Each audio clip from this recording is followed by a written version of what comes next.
Bonjour à tous et merci d'être présents pour ce Smart Meeting, le dernier du Digital Festival, dédié à la valorisation de nos patrimoines naturels et culturels à l'international.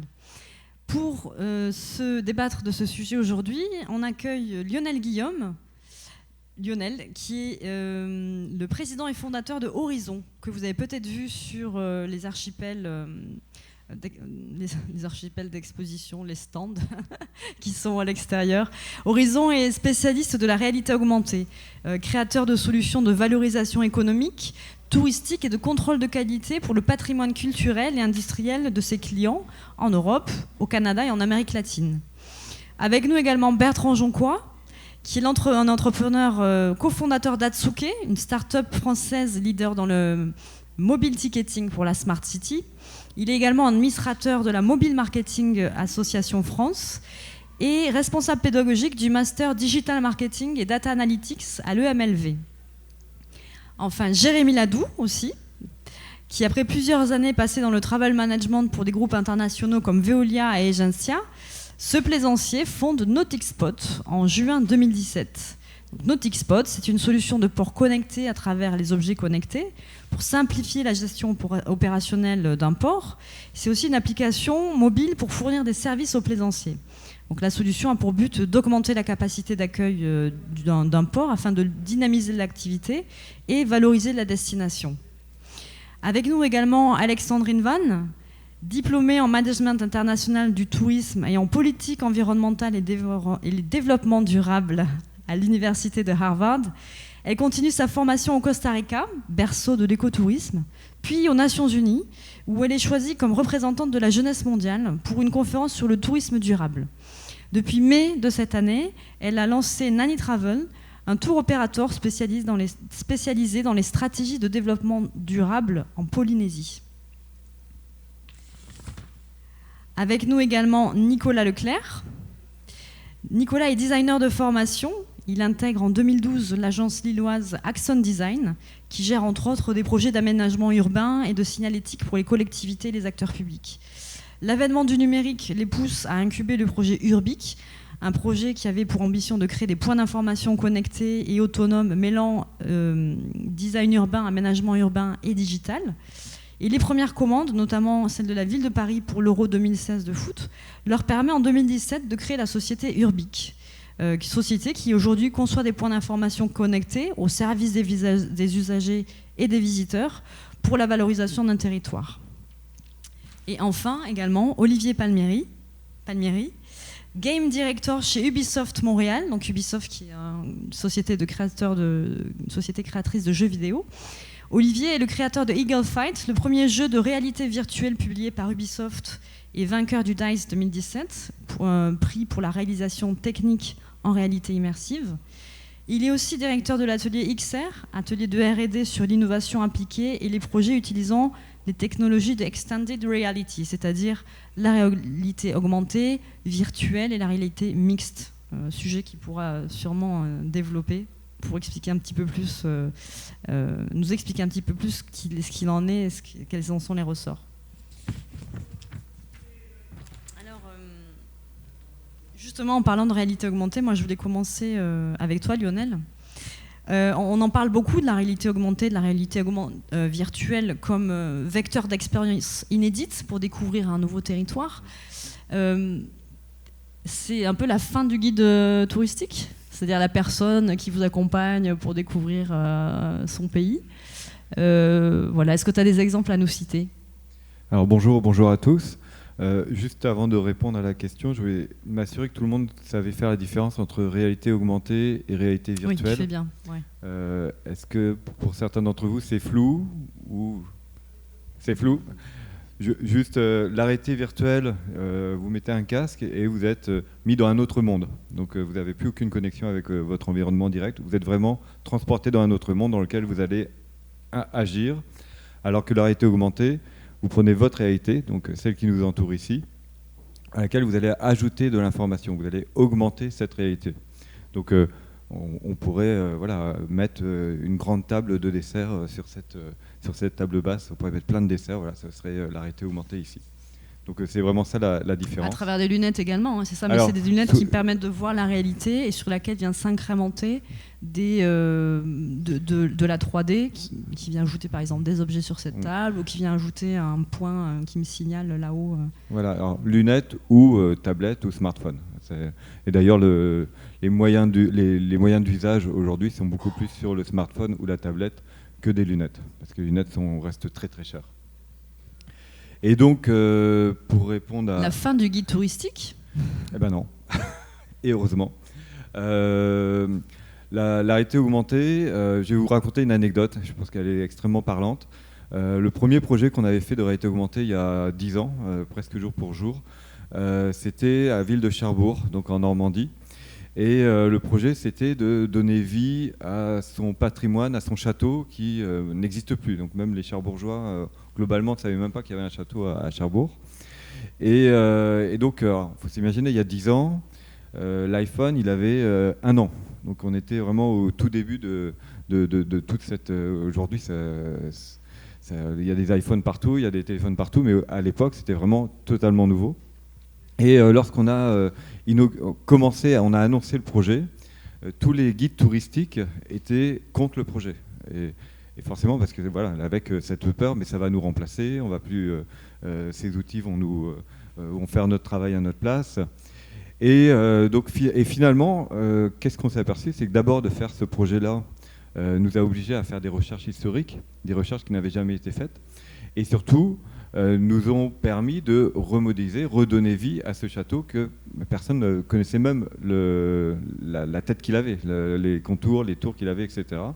Et finalement, le jour de l'inauguration du projet, tous les guides touristiques étaient là, non pas pour manifester, mais avec le sourire, et à dire enfin, on va pouvoir montrer ce Cherbourg du Moyen-Âge qu'on ne connaissait pas.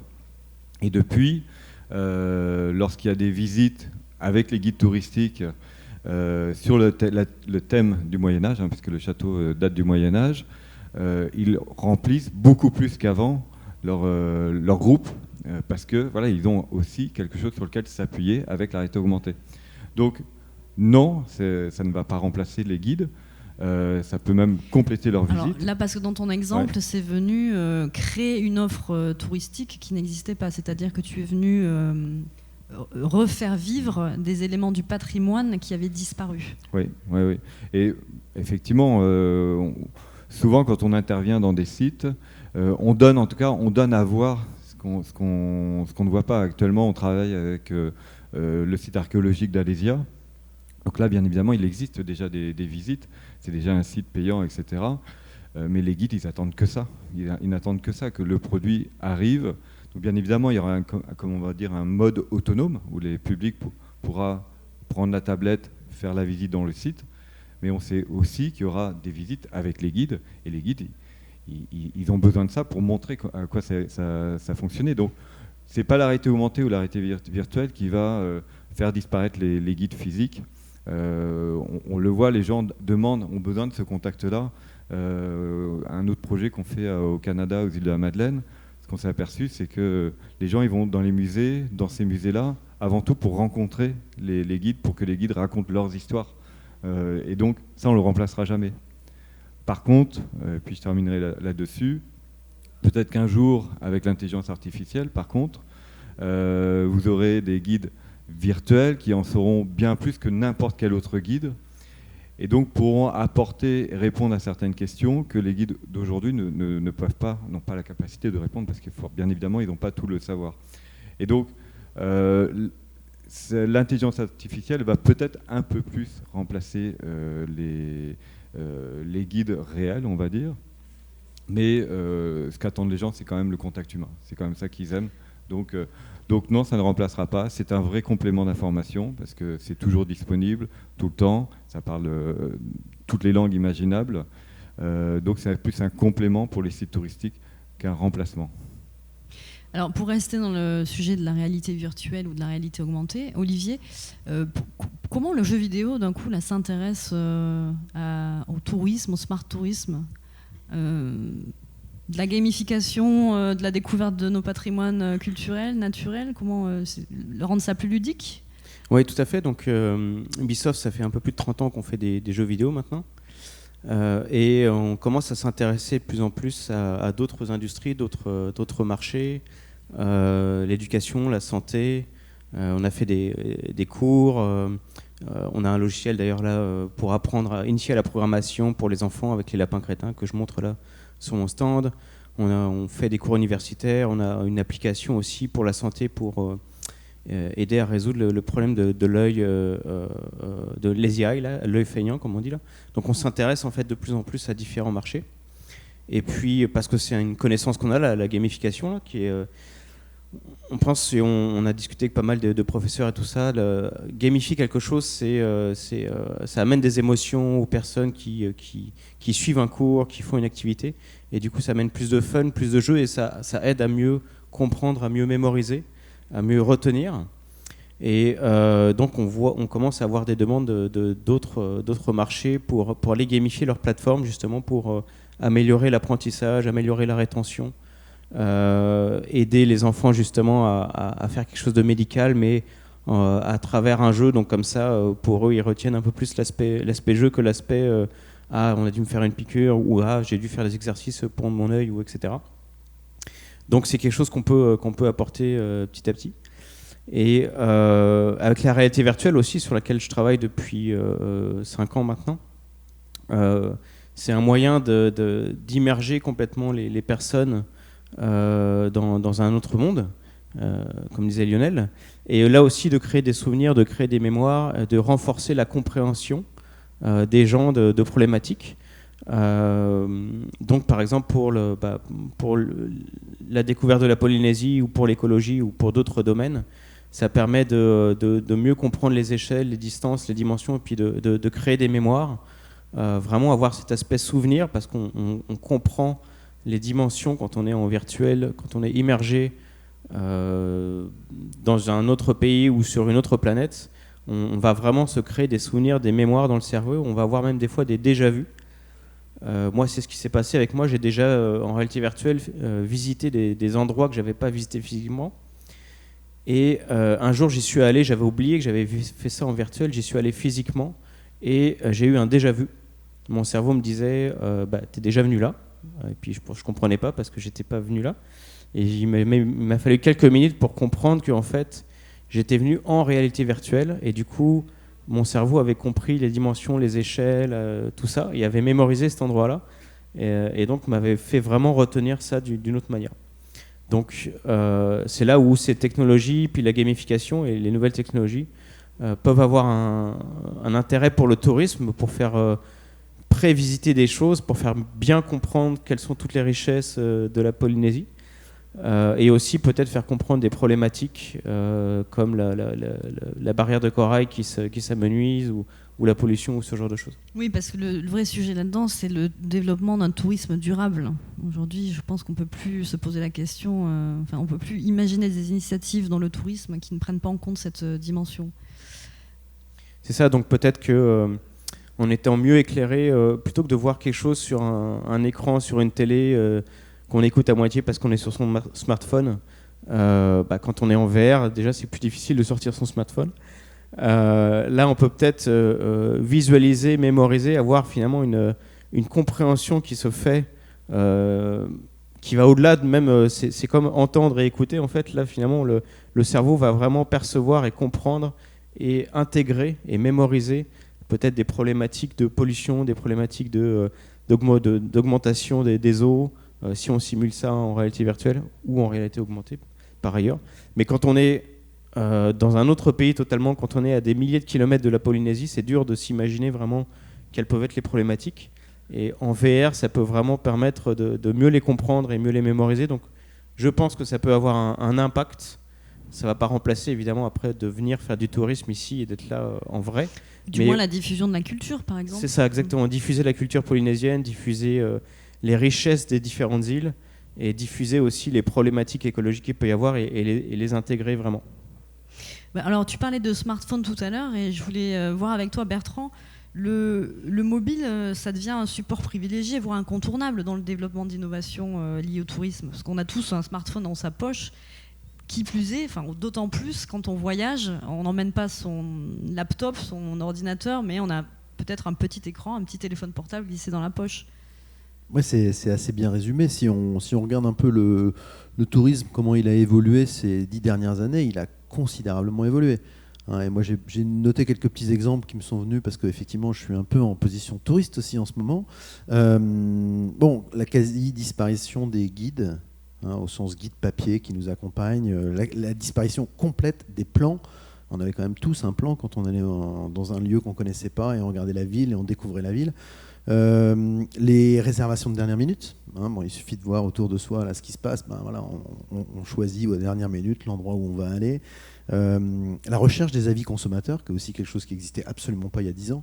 Donc maintenant on s'intéresse pas seulement à ce que disent les guides officiels, mais aussi ce que disent tout simplement les autres touristes, les autres consommateurs, ce qu'ils en pensent. On va aussi partager ses propres photos, ce qui est aussi un phénomène tout à fait nouveau. On partage ses propres photos, on voit ça d'ailleurs, ça devient peut-être un peu excessif parfois dans un hôtel, dans un restaurant. Le phénomène Instagram, où les gens se ruent massivement sur une photo qui a eu du succès sur Instagram pour refaire la même photo. Exactement, et c'est vrai que parfois sur certains lieux, notamment les restaurants, je sais qu'il y a quelques chefs qui en ont un peu marre de voir les plats qui sont pris en photo parce que c'est pas forcément ça qu'ils veulent. Qu'est-ce que j'ai noté? Donc les partages de photos, ça concerne les restaurants, les hôtels, les pensions. On a parlé de réalité augmentée, donc clairement ça aussi c'est un phénomène nouveau.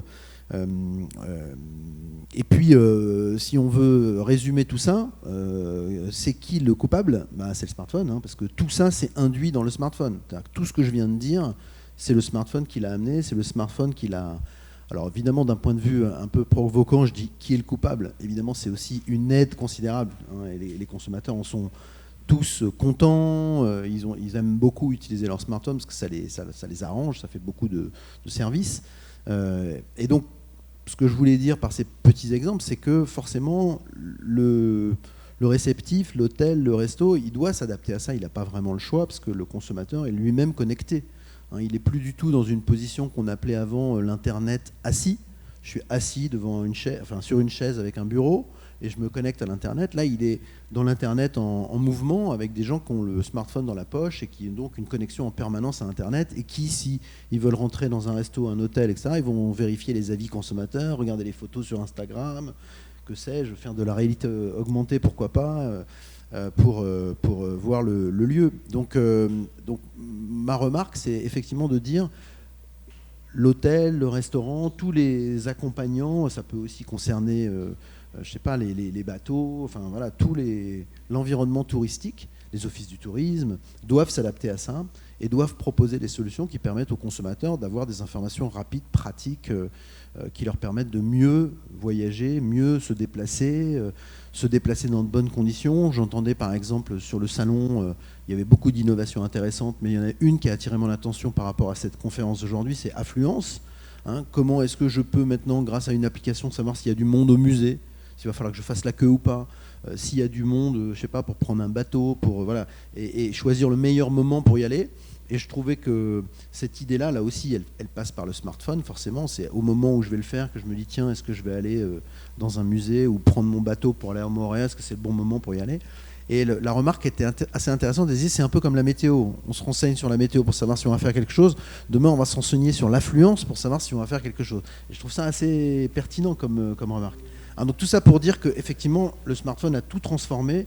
Ce qui est important, c'est que l'ensemble du secteur touristique s'adapte à ça. Et notamment, la première chose à faire, je pense, c'est de proposer une réponse rapide, efficace, quand on a un besoin.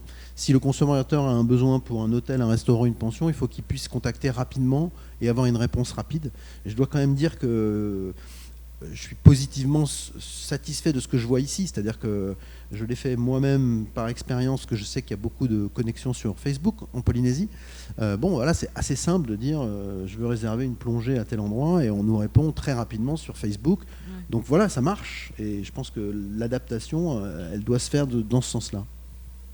Alors, on est sur une île, donc au milieu de l'océan, et je voulais voir avec toi, Jérémy, toi tu as développé une application qui s'adresse plus particulièrement aux gens qui viennent nous voir en bateau, les plaisanciers. Et est-ce que tu peux nous en dire un peu plus sur l'application que tu as créée et qu'est-ce qu'elle peut apporter justement en termes de valorisation du territoire pour ce genre de tourisme? Donc nous on fait une solution à destination des capitaineries. Donc on fait des solutions de ports connectés. Donc en fin de compte, aujourd'hui, comment fonctionne un port?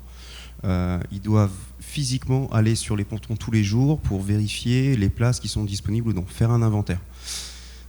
Une fois qu'ils font leur inventaire, physiquement, ils reviennent en capitainerie, ils mettent à jour leur logiciel, qui est là, qui n'est pas là. Les plaisanciers qui ne sont pas là, on doit les appeler pour savoir la date de retour, pour savoir si on va pouvoir réutiliser la place, pour pouvoir augmenter la capacité d'accueil, pour pouvoir accueillir de nouveaux touristes. Aujourd'hui, la mission d'un port, au même titre qu'une gare ou un aéroport, c'est une entrée du tourisme. Donc ils ont vraiment le devoir et la mission d'accueillir et de valoriser la destination, donc à l'échelle du port, de la ville, de la région, de l'île. Et donc nous, on fait de l'IoT, donc on fait des petits capteurs de présence au niveau de chaque place pour savoir en temps réel la présence ou non des bateaux. Donc, alors, juste pour préciser, pour ceux qui ne sauraient pas, l'IoT, c'est l'Internet of Things, c'est-à-dire les objets connectés.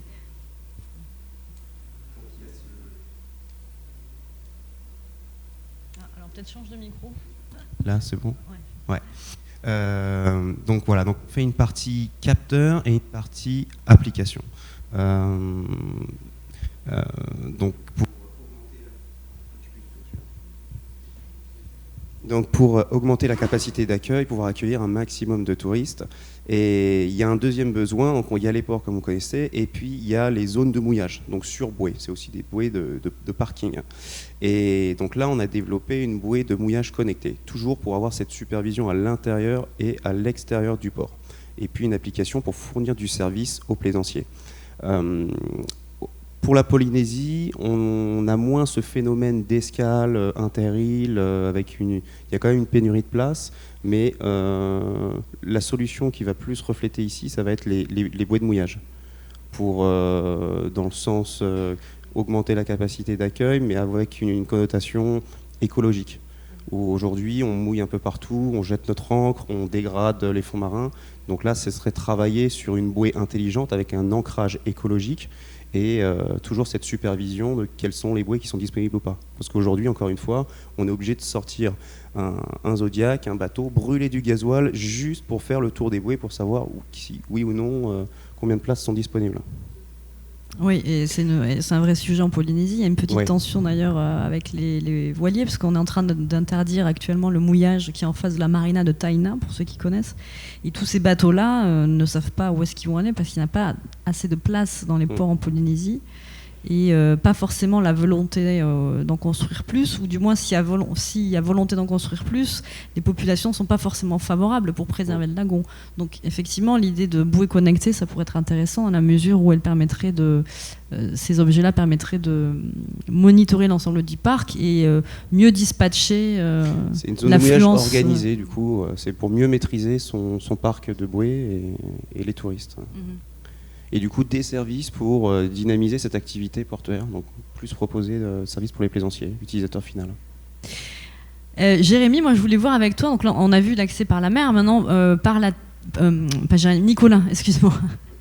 Nicolas, on a parlé de l'accès par la mer, mais là maintenant redevenons terriens avec toi. Comment est-ce que l'aménagement urbain peut devenir un nouveau terrain de jeu pour renouveler l'expérience touristique ? Alors, l'aménagement urbain est par définition très très vaste et son intervention complexe. Vous allez avoir de l'aménagement urbain qui va concerner des villes entières sur la réorganisation de leur transport, de quartiers, faciliter la visite d'un touriste dans un lieu. La première image que vous faites quand vous descendez d'un cargo, d'un avion, sur la qualité de vie de la ville dans laquelle vous allez visiter est assez importante. Pour exemple, la ville de Marrakech, donc au Maroc, est par rapport au Maroc justement un point d'entrée très très important, et ces dernières années ils ont investi 1,5 milliard d'euros sur la réorganisation des infrastructures au sein de la ville pour refaire de la voirie, faire des modes de transport plus efficace avec des réseaux spécifiques sur les bus, la création de musées, de piscines, toujours évidemment à destination des habitants, mais également des visiteurs pour faciliter le parcours utilisateur lorsque vous venez à Marrakech et pour avoir évidemment une perception plus positive des lieux et permettre de faciliter l'accès aux différents équipements culturels et de loisirs. Autre exemple par rapport au transport et du coup à ces infrastructures qui vont avoir un impact direct sur les fréquentations des lieux touristiques. Vous avez la ville de Neuchâtel en Suisse par exemple qui a mis en place une tourist card. Donc dès que vous louez un logement ou vous allez à l'hôtel, ils vous fournissent cette carte, donc qui est généralement bien disposée sur votre literie, qui vous accueille dans votre résidence et qui vous donne accès gratuitement à l'ensemble des transports en commun et aux entrées des principaux musées de la ville. Et donc cette mise en place de la mise en avant des équipements culturels peut être faite si vous avez une infrastructure en termes de transport qui est évidemment efficace. Donc ça, c'est vraiment des opérations assez lourdes. Alors, il y a des niveaux après évidemment inférieurs. Je vais prendre l'exemple de Nantes avec le voyage à Nantes pour ceux qui peuvent connaître. Nantes est devenue en France une référence en termes de dynamique touristique par rapport à... Donc c'est une société publique qui a été créée, le voyage à Nantes, il y a une douzaine d'années, et qui permet comme ça de parcourir la ville et d'être percuté à chaque coin de rue, non pas par un bus, mais par des œuvres artistiques, par un patrimoine existant. Donc c'est de créer un parcours qui dure environ une douzaine de kilomètres et vous suivez une ligne verte. Et cette ligne verte va vous interpeller sous différents aspects touristiques et culturels. Ça va être la mise en avant d'un patrimoine existant, d'une architecture moderne qui vient d'être finalisée. Ça peut être voir le coucher de soleil sur l'estuaire de Nantes. Donc différentes expériences, parce que la visite d'un territoire, c'est vraiment une expérience, et qui permet aussi de toucher au maximum un public le plus large possible. Donc ça, c'est encore une approche plus artistique. Vous avez également, par exemple, à Saint-Gall en Suisse, tout un quartier qui a été recouvert d'un film plastique, comme on peut voir dans les jardins d'enfants, là, qui sont un petit peu moelleux et qui sont là pour la, petit tapis pour la sécurité. Et ils ont recouvert quelques rues comme ça. Donc évidemment le sol, les trottoirs, donc c'est plutôt sur une zone piétonne, mais également les tables, des bancs. Ils ont même mis une porche sous, voilà, on est en Suisse, une porche sous ce revêtement pour créer un aspect artistique. Et donc vous êtes complètement interpellé une fois que vous vous rendez dans ce quartier, et ça devient vraiment comme le voyage à Nantes pour Nantes. Des produits d'appel et une marque vraiment touristique très très forte pour la ville. Donc, utiliser l'art comme un vecteur de découverte, voilà, d'une ville en l'occurrence. Et de complément de ce qui existe. Le but évidemment n'est pas de créer une ville complètement artistique, mais qui peut venir ponctuer les visites du territoire et aussi amener du renouveau pour les habitants de ce même territoire. Enfin, il y a évidemment les visiteurs extérieurs, mais quand on parle de culture et de tourisme, le premier touriste, c'est également l'habitant d'un territoire qui ne se rend pas forcément toujours dans les lieux culturels de sa ville. Donc c'est des approches assez diverses. Et puis vous avez évidemment après, là nous où on se situe un petit peu plus au sein d'Urbic, sur une approche en termes d'aménagement beaucoup plus parsemée, où vous allez intervenir sur la disposition de différents dispositifs mobiliers qui vont venir accompagner une visite. Donc ça peut être, par exemple, à Vienne, en Autriche, tout le quartier des musées qui est regroupé dans une ancienne écurie royale. Vous avez sur tout le pourtour de ce quartier, ils ont mis en place des bancs, voire transat, qui sont en plastique rotomoulé, facile à aménager, à déplacer, et qui permettent comme ça de faire évoluer la configuration des lieux et créer un vrai cadre de vie et d'expérience, on peut venir après une visite ou entre deux visites de musée, venir se poser et juste profiter un peu du temps et flâner, ce qui est assez important dans l'expérience de visite d'un territoire. Donc dans cette approche un peu plus mobilière, là, pour parler un peu d'Urbic, nous on propose, alors on parlait des guides touristiques tout à l'heure, du smartphone. Nous on est un peu en lien avec ces thématiques-là, c'est qu'on propose des points d'information envers les touristes. Donc par exemple, on avait installé lors de l'Euro 2016 à Paris, l'Euro de football, 11 bornes connectées sur les grandes places de la ville, donc c'est un appel d'offres, pour venir en contact avec les visiteurs et leur donner accès à de l'information qualifiée par rapport au lieu où ils se trouvent. Aujourd'hui, dans des villes, si vous voulez visiter, évidemment, vous avez votre smartphone, vous avez plus ou moins programmé vos visites.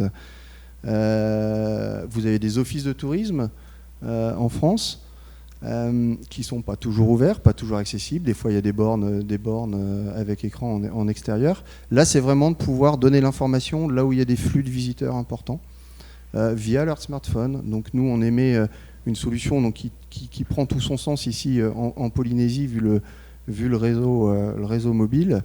C'est qu'on diffuse un Wi-Fi qu'on émet nous-mêmes à travers le mobilier et qui permet, comme dans un hôtel, quand vous connectez au Wi-Fi, ça pousse une application que vous n'avez pas à télécharger et ça vous permet d'accéder à de l'information sur la richesse patrimoniale à proximité de là où vous vous trouvez, sur potentiellement l'offre hôtelière, sur des circuits de randonnée. Donc, entre guillemets, le contenu, il y a juste à le créer ou à le récupérer, c'est pas une problématique. Mais ce qu'on voulait, c'était une expérience utilisateur. Évidemment, comme on évoquait tout à l'heure, chacun a un smartphone dans la poche. Là, vous pouvez vous rendre sur des îles assez isolées, sur lesquelles vous n'allez pas mettre un agent de l'office de tourisme en permanence pour vous accueillir et vous informer. C'est très complexe et très coûteux. Donc on peut mettre en place ces dispositifs qui sont autonomes en énergie. On parlait de développement durable. Là, c'est des systèmes qui sont alimentés par des panneaux photovoltaïques qui permettent d'alimenter tout le dispositif de diffusion du Wi-Fi. Et donc comme ça, on vient accompagner les visiteurs, que ce soit d'un site touristique, d'une île ou d'un quartier ou d'une ville, sur vraiment la mise en avant d'informations qui lui seront utiles sur le moment. Alors, merci Nicolas, c'est intéressant. On a parlé il y a plein d'idées en fait pour valoriser les territoires. Tu parlais du cas des îles. Je ne sais pas si les bornes nécessitent un accès Internet ou pas, parce que ça c'est une problématique dans les territoires isolés comme les nôtres, où ce genre de technologie parfois ne peut pas fonctionner. Je pense également aux applications mobiles qui fonctionnent Connect Internet. C'est pas le cas forcément partout ici. Alors justement là où au final on est bien mieux ici que chez nous en France, c'est que notre produit est vraiment entre guillemets fait pour ici. C'est donc qu'il est autonome en énergie. Il a juste entre guillemets on l'amène, on le pose, il fonctionne. Par les panneaux photovoltaïques comme je disais, mais en termes de réseau, donc on émet un Wi-Fi, donc l'utilisateur peut accéder à l'information. Le problème de l'information, c'est qu'ici on voit bien en termes sur la multiplicité des activités qu'on peut avoir, des modes de transport, c'est très complexe de pouvoir mettre à jour les informations. Donc au final, en effet, le réseau ici en Polynésie n'est pas très bon quand j'ai mon smartphone et quand je suis étranger, encore moins, et que je veux me connecter au web ou passer un coup de fil. Sauf que sur l'ensemble de la Polynésie, au final, vous avez une couverture 2G qui est existante. Alors aujourd'hui, en effet, pour surfer ou téléphoner, c'est pas suffisant. Sauf que sur des dispositifs où vous allez diffuser de l'information, ça permet quand même de faire de la maintenance et de la supervision à distance. Donc on peut, nous, pour faire de la mise à jour des contenus, par exemple, utiliser le réseau 2G qui est partout sur la Polynésie. Après, si ça met des heures à mettre à jour, entre guillemets, peu importe, on peut même le faire la nuit quand il n'y a pas du tout de visite. Et donc ça permet vraiment, sur des points isolés, d'avoir des dispositifs et de l'information qui est pertinente et qui est actualisée. Alors on va passer à Alexandrine. Alex, qui est un petit peu la locale de la bande. Alex, on a beaucoup parlé d'innovation, de technologie et d'idées pour valoriser les territoires, mais on souhaite aussi rester dans une démarche de tourisme durable. Toi qui connais la Polynésie, qui est natif d'ici, quelle stratégie serait intéressante de mettre en œuvre pour un tourisme durable ici ? Merci pour la question. Alors déjà, je voudrais juste un petit peu redéfinir ce que le tourisme durable est, parce que souvent on parle d'écotourisme, qui est en ce moment la grande mode, et l'écotourisme est vraiment un type de tourisme orienté sur l'environnement et la protection de celui-ci. Le tourisme durable, il s'agit de stratégies de développement qui, du coup, se basent sur les 3 piliers économiques, environnemental et socioculturel.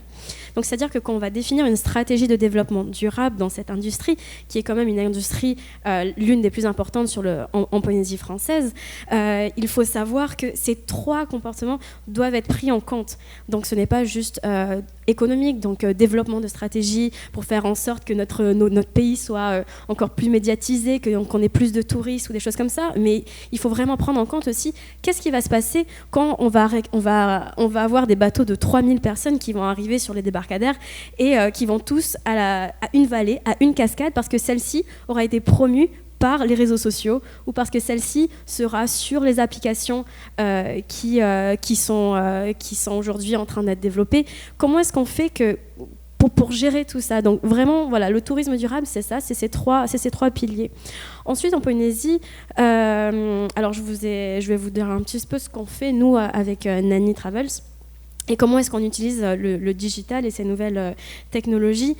Par exemple, quand on amène nos chers visiteurs en excursion en bateau, on évite bien sûr le shark feeding, tout est mis en place pour n'avoir aucun impact, mais en plus de ça, on fait participer nos chers touristes à l'observation et à l'identification par la photo-identification de ces espèces qui sont au final en voie de disparition, ou par exemple les coraux qui se font beaucoup aujourd'hui dans les Caraïbes. Les touristes participent en fait à cette préservation de cet écosystème par les photos, la publication et le partage de ces données. C'est-à-dire, ils permettent de faire un recensement, c'est voilà, ça qui va être utilisé par la communauté scientifique. Exactement, qui sont partagés du coup par ces réseaux et qui sont partagés par ces nouvelles technologies.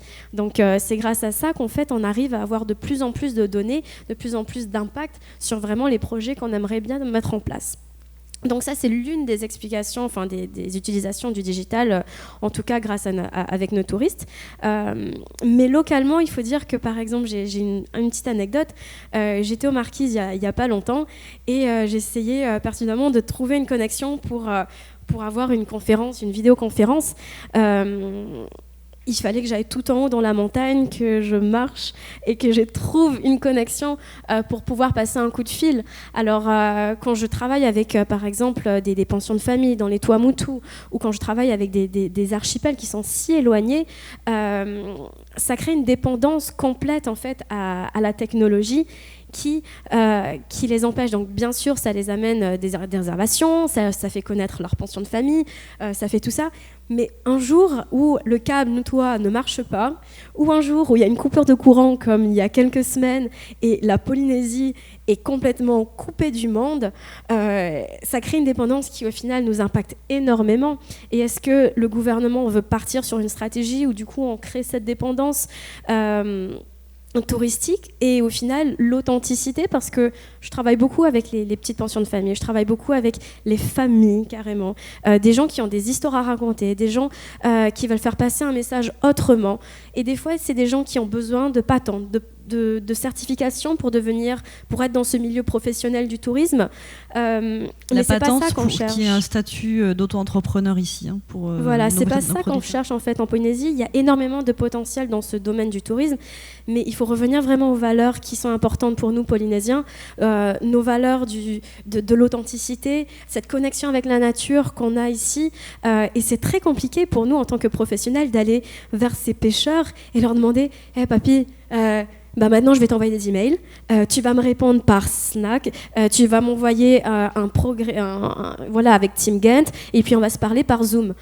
Ils savent pas tout ça, ils n'ont pas ces smartphones, et la population polynésienne aujourd'hui n'a pas accès et ne sait pas et peut-être ne veut pas entrer dans cette digitalisation. Donc c'est vraiment une limite à avoir et à vraiment comprendre, en fait, à s'adapter à ces territoires en fait, qui sont si isolés.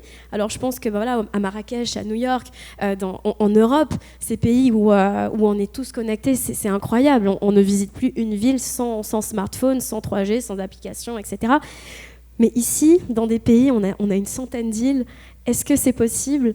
Est-ce que c'est pas la beauté aussi de ces îles ? Exactement. Peut-être les derniers endroits non connectés au monde, et Exactement. ça fera peut-être aussi la spécificité du territoire pour une nouvelle forme de tourisme. Complètement. Je pense aux Marquises. La beauté des Marquises vient peut-être aussi du fait qu'elle est si éloignée du monde et si peu connectée. Ouais. Mais c'est juste un tout petit addon, je ne sais pas si vous connaissez, mais maintenant, beaucoup en voient la cascade de la Maroto à Papeete. Il y a encore 5 ans, cette cascade n'était inconnue, même des locaux. Et aujourd'hui, avec le smartphone, avec la première photo Facebook de l'influenceuse, de machin, maintenant, vous allez à cette cascade, vous voyez des déchets, des déchets. Il faut venir avec un petit sac pour ramasser les déchets dessus parce que les gens ne respectent plus cette belle vallée. Alors oui, elle est là et peut-être qu'on pourrait utiliser la digitalisation et cette technologie pour promouvoir ces destinations, mais également pour pouvoir créer ce genre de système de préservation de ce patrimoine qu'en Polynésie, on en a vraiment beaucoup. Est-ce que ça appelle des questions chez vous dans le public ? Est-ce que vous souhaitez participer au débat ? Oui. Alors, je vais te donner. Merci. Bonjour à toutes et à tous. Pour rebondir sur ce que dit Alexandrine, je pense qu'il faudrait laisser la possibilité aux touristes domestiques et internationaux d'avoir la possibilité d'être connectés, même s'ils sont au fin fond de la vallée marquisienne, parce que ça devient maintenant inscrit un peu dans le monde qui bouge. Donc il faut s'adapter à cette clientèle-là, qui peut être très jeune et qui veut constamment être connectée, tout en étant dans une vallée marquisienne. Et à ce moment-là, c'est le touriste qui décide d'être connecté quand il a besoin d'être connecté et de s'arrêter de connecter quand il a besoin de tranquillité, de calme, de sérénité. Et je pense qu'il faut le faire en fonction de tout un chacun. C'est-à-dire qu'il faut permettre aux gens d'avoir cette connexion ou de ne pas avoir cette connexion. Mais il faut laisser la liberté à tout un chacun. Comme par exemple le pêcheur. Il est certain que le pêcheur, on ne va pas lui dire « tu me réponds par mail » et on ne va pas faire des affaires avec lui par mail. Le pêcheur, il faut aller le voir, discuter avec lui. Mais il y a des pêcheurs qui sont extrêmement connectés aussi en Polynésie française et qui sont jeunes et qui veulent avoir l'accès aux mails. Donc je pense qu'il ne faut pas généraliser ni caricaturer et généraliser. Je pense qu'il faut permettre à tout un chacun. Mais la technologie est telle qu'elle est utilisée souvent aussi pour permettre à la planète de préserver les espèces animales, de préserver l'environnement, parce que c'est quand même grâce à la technologie que le monde se connecte et on peut faire passer un message beaucoup plus planétaire sur l'environnement. C'est ça qui fait avancer aussi l'environnement, la préservation de l'environnement. C'est quand même la technologie, puisque ça permet à plusieurs villes de se connecter et au monde entier d'avoir des messages. Si on était tous restés isolés dans notre géographie, dans notre coin, je pense que le monde ne bougerait pas aussi vite. Et on s'aperçoit de plus en plus que la population est sensibilisée à tout ce qui est économie circulaire, transition énergétique, transition écologique et tout. Et c'est quand même grâce à la technologie, parce que c'est elle qui permet justement d'avoir en temps réel l'information partout dans le monde. Donc il ne faut pas opposer, à mon avis, la technologie et l'authenticité. Ça peut aller de pair pour certaines catégories de la population et il faut la laisser libre d'accès à ce qu'elle souhaite en fin de compte. Et l'authenticité, il faut la voir comme par exemple permettre à des touristes de découvrir des monuments, de découvrir la population. Il faut toujours que la population dans un domaine touristique reste authentique et spontanée. Et c'est ça qu'apprécie le touriste. Il vient voir l'authenticité du pays. Mais ce qui est l'état d'esprit, c'est autre chose. Je pense qu'il faut éviter justement d'opposer les deux états d'esprit, à mon avis. Oui, c'est intéressant ce que tu dis, l'authenticité. Les gens viennent chercher de la spontanéité. Le tourisme entraîne parfois une certaine perversion, entre guillemets, de l'authenticité, c'est-à-dire que le patrimoine culturel va peut-être s'inscrire dans une caricature de l'authenticité ou dans une sorte de masque qui peut être dommageable justement à l'authenticité. Parfois, j'ai l'impression que trop de tourisme peut entraîner ce genre de dérive.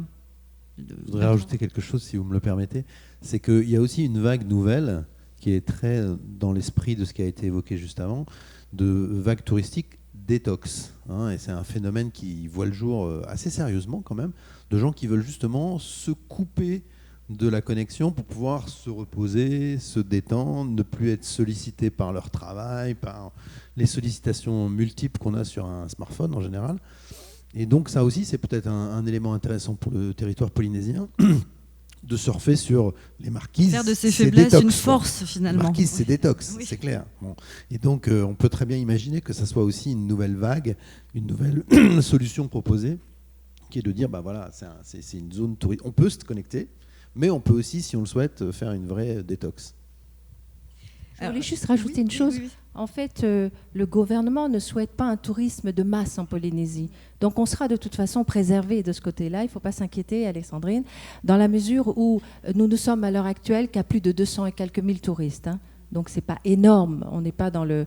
Et la Polynésie, de toute façon, elle restera authentique de ce côté-là parce que la population ne veut pas atteindre un seuil. En fait, il y aura toujours un seuil critique pour notre écosystème qui est naturel et assez petit et qu'il faut absolument préserver. Donc on ne dépassera pas ce seuil de tourisme de masse parce qu'on tuera en effet la Polynésie française le jour où on se considérera comme une destination de tourisme de masse. On reste toujours encore avec des niches et justement des touristes très particuliers et qui respectent en général l'authenticité du pays. C'est intéressant. Alors, on a beaucoup parlé des marquises. Je vois au fond de la salle Pascal, qui est un des cofondateurs de Destination Marquise. J'aimerais bien, Pascal, que tu nous donnes ta manière d'envisager justement ce tourisme authentique et durable. Qu'est-ce que tu as mis en place pour se faire aux Marquises, justement, donc un territoire qui est très éloigné, qui est très authentique et très déconnecté. Merci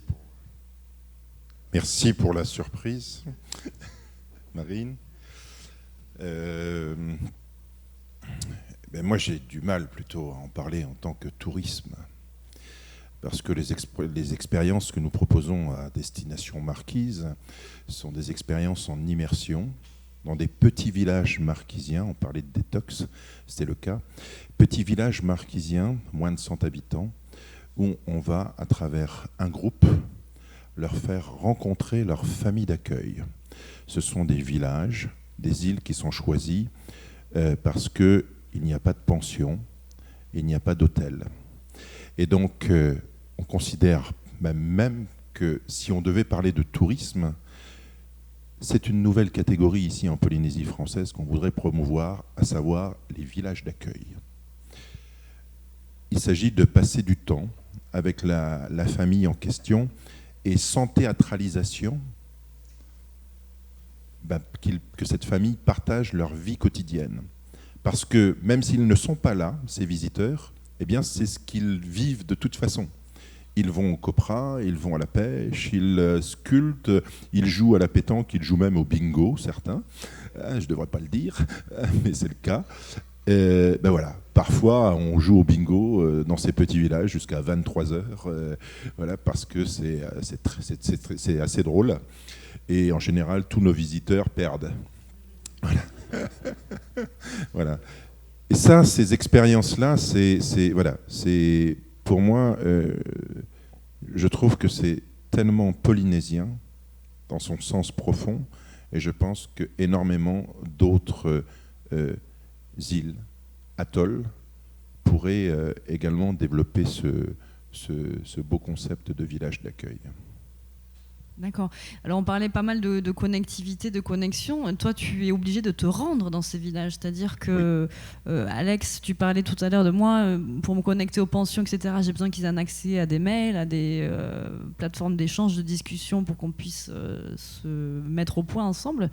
Comment toi, tu as dépassé cette problématique-là de connectivité qui est difficile dans ces territoires ? Alors mon métier d'origine, je suis guide conférencier sur les bateaux de croisière, ce qui a facilité énormément ma connaissance du terrain pour passer depuis 25 ans dans toutes les îles de la Polynésie française, mais également de la Grande Polynésie. L'archipel des Marquises, c'est l'archipel de cœur parce que c'est celui auquel j'appartiens. Je suis de Wopou et mon collègue Kohu qui est de Hivaoa. Donc nous prenons du temps avec les gens. Moi, je les vois à plusieurs reprises, constamment, à travers mes navigations. Et c'est tout ce temps que nous passons avec eux qui fait qu'un capital confiance se développe. Et ce capital confiance fait qu'on peut, une fois, 2 fois, 3 fois maximum dans l'année, proposer tel ou tel village, ou telle expérience, et pas plus. Parce que les gens ne veulent pas plus. Ça, c'est une réalité aussi. Ils sont bien comme ils sont. Ils veulent avoir un échange à un moment donné. Mais voilà. Et ils veulent le vivre comme un événement dans leur village. C'est-à-dire que ce n'est pas quelque chose de récurrent. On n'est plus dans une routine. C'est quand est-ce qu'ils arrivent déjà ? Ah, c'est dans 3 mois. Bon, on a le temps. Et puis finalement, la semaine arrive, une semaine auparavant, c'est la semaine prochaine, oh là là, c'est le branle-bas de combat, voilà, on fait pour le village, voilà, on fait plein de choses, voilà, c'est assez fou. Et puis, en général, au bout de ce séjour, lorsqu'on leur demande aux visiteurs comme aux villageois quel mot définit le mieux, c'est émotion qui ressort le plus. Et moi, pour bien connaître les Marquisiens, j'en connais qui sont très très durs. Hein. Je pense à mon ami Viri, qui est un ours des cavernes préhistoriques même. Voilà, lui, c'est non, c'est juste sa femme qui, elle, assure l'équilibre avec son excentricité, et puis voilà, qui fait qu'il y a des visiteurs qui passent du temps chez eux, mais le jour du départ, Viri est sur le quai avec sa petite larme à l'œil. Et ça, tous les villageois me disent, on n'a jamais vu Viri comme ça, quoi. Je sais pas. Voilà. Donc c'est pas un échange à sens unique, c'est ça dont tu nous parles. Absolument. Là, on n'est plus du tout dans les standards touristiques. Voilà. C'est pour ça que même pour moi, qui vis du tourisme depuis 25 ans ici en Polynésie, voilà, c'est très dur d'en parler comme étant une expérience touristique. Oui, parce que tu ne souhaites pas parler forcément de tourisme consommateur, mais d'être plutôt dans une démarche d'accueil, d'échange et de partage. Ce que tu disais et ce que tu évoquais également aussi, Alex. Je ne sais pas si vous voulez ajouter quelque chose. Non, c'est exactement ça. On va dire qu'aujourd'hui, notre moyen de communication, c'est le temps passé avec chacun des aujourd'hui prestataires dans le terme professionnel, mais de ces familles, de ces personnes avec qui on va avoir un échange. C'est ce terme de confiance qu'on va mettre en place qui fera que nous, notre communication, c'est le temps passé, et on sait exactement que le 27 décembre, la personne sera sur le quai pour faire passer une expérience incroyable, authentique, qui est propre à la Polynésie française. Et c'est sur ça qu'on est vraiment très très fort. C'est que de toute façon, aujourd'hui, on est à plus de 275 touristes depuis l'année dernière. Aucun ne voulait passer du temps forcément sur leur téléphone, sur leur Wi-Fi. Ils étaient tellement connectés à plonger, ils voulaient même plus prendre de photos. Enfin, c'était vraiment, on s'attendait pas du tout à ce retour. Et c'est pour ça que, du coup, mon avis est un peu, un peu dévisagé. Est-ce que l'un d'entre vous veut ajouter quelque chose ? Non ? Est-ce que vous souhaitez intervenir encore ? On arrive à la fin de notre Smart Meeting, hein, mais si vous avez une dernière question ou une dernière question. Peut-être, si tu le permets, je reviens sur la connectivité, parce que c'est vrai que même si dans certaines îles, dans certains villages, vallées, on n'a pas toujours le réseau, et que donc la donne de détox est assez facile, néanmoins, nos gens, nos populations restent quand même ultra connectés. Et on évoquait tout à l'heure Facebook. C'est juste incroyable. En 2016, j'ai mis en place une exposition au musée du Quai Branly et j'ai fait venir 30 marquisiens, dont nos académiciens. Ils sont 14. Ces académiciens, avec le titre qu'ils ont, ils ont effectivement l'âge qui va avec leur titre. Parmi ces académiciens, voilà, des gens qui sont issus du monde de l'éducation et voilà, avec également, voilà, ils sont plus de 70 ans parfois. Et lors d'une réunion en métropole à Paris, une question a été posée sur est-ce que vous avez Internet ? Et donc je leur réponds, je vais vous faire un petit exercice, vous allez voir, c'est très simple. Qui, parmi tous les gens avec qui je suis, a Facebook ? Et toutes ces personnes académiciennes lèvent la main. Ils sont tous Facebook. Et je regarde une d'entre eux, parce que je sais qu'elle est ultra connectée, je prends mon portable, en métropole, hein, je dis, hop, je fouille un petit peu, je vais sur son profil, je dis, ah ben voilà, Sarah, ici présente, a fait une photo de nous tous tout à l'heure, elle est déjà en ligne.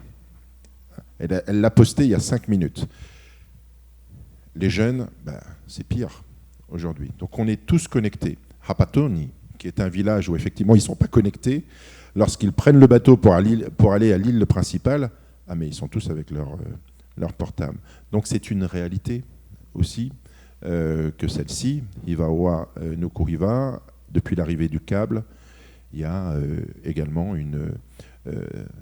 plus en plus de gens qui sont connectés.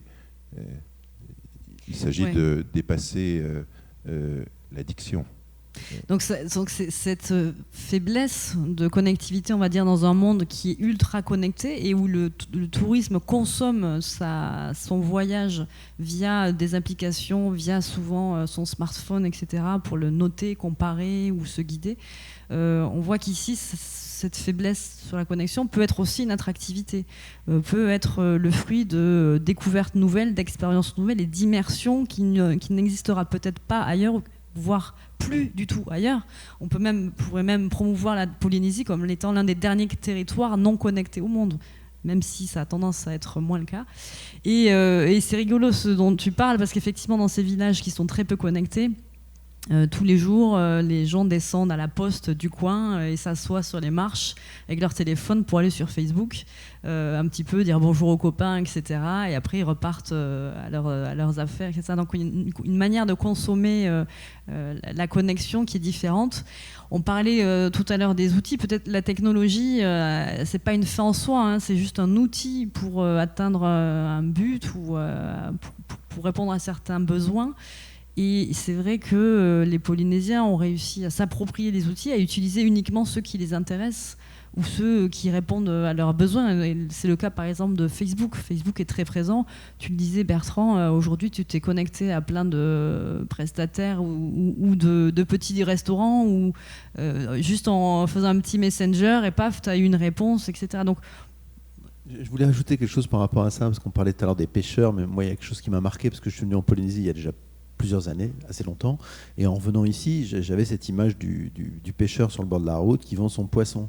Bon, c'est un truc qui a complètement disparu, ou quasiment complètement disparu, parce que maintenant ils ont leur page Facebook. Et évidemment, c'est quand même beaucoup mieux que du poisson qui attend comme ça au bord de la route pendant quelques heures, de pouvoir connecter le pêcheur sur sa page Facebook. Et voilà, ça c'est une avancée très concrète, très claire. Alors ils le font pas tous, mais en tout cas je trouve que c'est intéressant de voir comment ils s'approprient l'outil qui existe, qui est gratuit, ils peuvent l'utiliser, et je pense que ça doit leur faciliter la vie. Et je pense que pour le consommateur, c'est évidemment sûrement beaucoup plus agréable de contacter le pêcheur via Facebook. Donc ça, c'est un bon exemple de comment la Polynésie, en fait, passe une étape plus loin en disant, voilà, j'utilise des outils qui existent, ça marche, et je m'embête pas à créer des choses compliquées, quoi. Je pense qu'ils existent et ça marche. Alors je vois un peu ce qu'on évoquait sur les Marquisiens, avec évidemment aussi leur profil Facebook. Merci à tous. C'est la fin de ce Smart Meeting et qui clôture aussi les 4 jours qu'on a passés ensemble au Digital Festival. Merci beaucoup pour votre présence, votre écoute. Merci à tous les intervenants d'avoir pu témoigner de vos expériences. Sachez que toutes les vidéos des conférences et des smart meetings ainsi que des ateliers qui ont eu lieu à côté, vous pourrez les retrouver sur nos Facebook et notre page YouTube. Alors pas de suite maintenant, mais dans 2-3 jours après l'événement, ça va être découpé, classé et bien légendé pour que vous puissiez retrouver tout ce qui a fait le contenu du Digital Festival. Merci beaucoup. Merci beaucoup. Merci.